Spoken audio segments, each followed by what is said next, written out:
आपने जो शब्द बोला कि कार्रवाई होनी चाहिए, बांग्लादेश से बू आ रही है, कार्रवाई तो हो रही है। एसआईआर करा रही है सरकार, स्पेशल इंटेंसिव रिवीजन करा रही है सरकार कि जो फर्जी वोटर लिस्ट हैं, सारी चीज़ें, जो रोहिंग्या बस गए हैं दूसरे देश से, बांग्लादेश से आके, जो अवैध लोग हैं जो बांग्लादेश से आके यहाँ पे बस गए हैं, उनके खिलाफ एफआईआर तो मतलब कार्रवाई तो कर रही है सरकार, लेकिन करने नहीं दिया जा रहा ना। आप देखिए कोलकाता में, वो वेस्ट बंगाल में कितना प्रोटेस्ट हो रहा है। क्यों हो रहा है प्रोटेस्ट? अगर एसआईआर, पहली बात तो लोगों को एसआईआर का मायना ही नहीं मालूम है, और घुसपैठिए घुसे हैं तो उनके खिलाफ सबको कार्रवाई करनी चाहिए। नहीं चाहिए हमको घुसपैठिए। जो भारत का कानून है, भारत का कानून जो घुसपैठियों के लिए है, भाई कानून होता है ना कि हम जो है, अगर कोई कानून के दायरे से भारत में आता है ठीक है, लेकिन कोई इल्लीगल आता है तो उसका कानून बना हुआ है ना।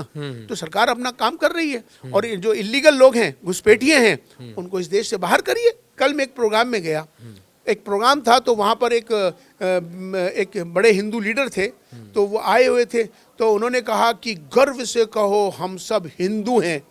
तो हमने सुन लिया, तो हमने उनका नाम लेके, बाद में हमारा नंबर आया तो हमने उनसे कहा कि मेरे भाई, अगर आप ये कह देते कि गर्व से कहो हम सब भारतीय हैं, तो सबका सम्मान बढ़ जाता। सही बात। हिंदू दायरा छोटा होता है, भारत बड़ा है, राष्ट्र है, ये राष्ट्र की जय जयकार हो, भारत की विजय हो, भारत अखंड भारत बने, इसकी जय जयकार हो, ये बात सबको करनी चाहिए। ये भाव सब में आना चाहिए। जिस दिन हमारे अंदर ये भाव पैदा हो गया राष्ट्र के प्रति, क्योंकि देश हमें देता है सब कुछ, हम भी तो कुछ देना सीखें, ये भाव हमेशा हर भारतीय के अंदर आना चाहिए। हिंदू मुसलमान की जो राजनीति हो रही है, इससे दूर रहना चाहिए। आज टेक्नोलॉजी का दौर है, इस टेक्नोलॉजी के दौर में हम सब मिलकर भारत और भारतीयता और राष्ट्र को मजबूत करें, ये संकल्प लें सब, और मिलकर आगे चलें। अब इसी पे एक बांग्लादेश वाली बात है। आपने जो बोला ना कि अगर आप भारतीय कह देते तो बड़ी बात हो जाती और सबका सम्मान हो जाता, तो मैं अब इसको हिंदू वाला एंगल नहीं दूंगा, मैं भारतीय वाला एंगल दूंगा। हाँ, आपको करना भी चाहिए। बांग्लादेश में आपको पता ही, अभी हम लोग जिक्र कर रहे थे, वहाँ पे हिंदू जो एम्बेसी है वहाँ पे हमला हुआ, अरे भारतीय एम्बेसी, माफ़ करिएगा, एम्बेसी है वहाँ पे हमला हुआ जी। वहाँ पे एक लड़के को मार मार के जिंदा जला दिया गया, एक भारतीय लड़के को। हाँ। अभी तक चल रहा था हिंदू, लेकिन आपने जो कहा उसको मैं फॉलो करते हुए उसको एक भारतीय लड़के को जिंदा जला दिया। हाँ। इस पे क्या कहेंगे? बिल्कुल, जो बांग्लादेश के अंदर, चूंकि वहाँ लॉ एंड ऑर्डर खत्म हो चुका है, वहाँ पर इस समय जो वहाँ के हालात हैं वो बहुत ख़राब हैं, और उसका ताल्लुक हमारे बॉर्डर से है इस समय, और वहाँ से लोग अंदर आ रहे हैं हमारे। ये राष्ट्रीय सुरक्षा का विषय भी है। अगर सरकार इस पर जो काम कर रही है, ख़ास तौर पर जो घुसपैठियों के हवाले से जो सरकार कर रही है, वो दुरुस्त कर रही है, सही कर रही है, राष्ट्रीय सुरक्षा का विषय है ये।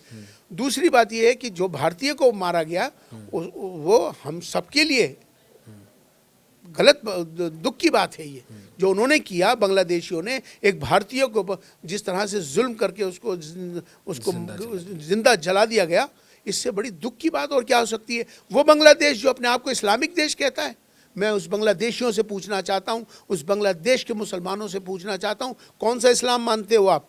इस्लाम जलाने को, इस्लाम मारने को इस्लाम नहीं कहता, इस्लाम बचाने का नाम है। इस्लाम बचाता है, और आप मासूम लोगों को जला दें और आप कहते हैं कि हम इस्लाम के मानने वाले हैं। आप इस्लाम के मानने वाले नहीं हो सकते। इस्लाम के मानने वाला मारने वाला नहीं हो सकता। इस्लाम का मानने वाला बचाने वाला होता है। इस्लाम दया का, रहम का, करुणा का, माफ़ करने का मज़हब है, दीन है।